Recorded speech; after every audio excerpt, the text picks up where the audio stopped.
Ruth 2:3 కాబట్టి ఆమె వెళ్ళి పొలంలోనికి వచ్చి చేను కొయ్యువారి వెనుక పొలంలో ఏరుకొనెను.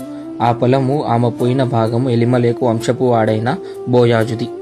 ఎవరైనా అనారోగ్యంగా ఉండి హాస్పిటల్కి వెళ్లకుండా టాబ్లెట్స్ వేసుకోకుండా దేవుడు చూసుకుంటాడులే అని అంటే అది విశ్వాసమా చెప్పండి? ఎవరైనా జాబ్ అవసరం ఉండి ఏం ట్రై చేయకుండా దేవుడు ఇస్తాడులే అని అనుకుంటే అది విశ్వాసమా చెప్పండి? ఎవరైనా అప్పుల పాలైపోయి ఏ పని చేయకుండా ఇంట్లో కూర్చొని దేవుడు చూసుకుంటాడులే అనుకుంటే అది విశ్వాసమా చెప్పండి? ఒకవేళ అదే విశ్వాసం అని మీరు అనుకుంటే నా దృష్టిలో అది కాదు, అది తప్పు.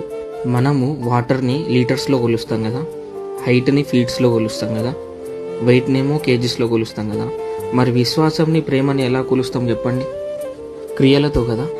క్రియలు లేని విశ్వాసం మృతం కదా, క్రియలు లేని ప్రేమ కూడా మృతమే కదా. ఇక్కడ రూతు కూడా దేవుడు చూసుకుంటాడులే అని ఇంట్లో కూర్చొని ఉంటే అది విశ్వాసం కాదు కదా.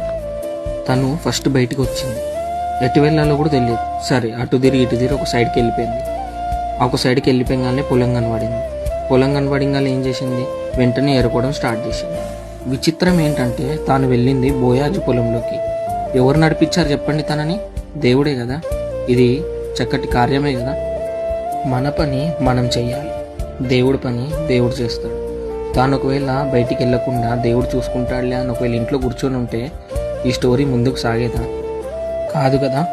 మన విశ్వాసాన్ని క్రియల్లో చూపిద్దాం.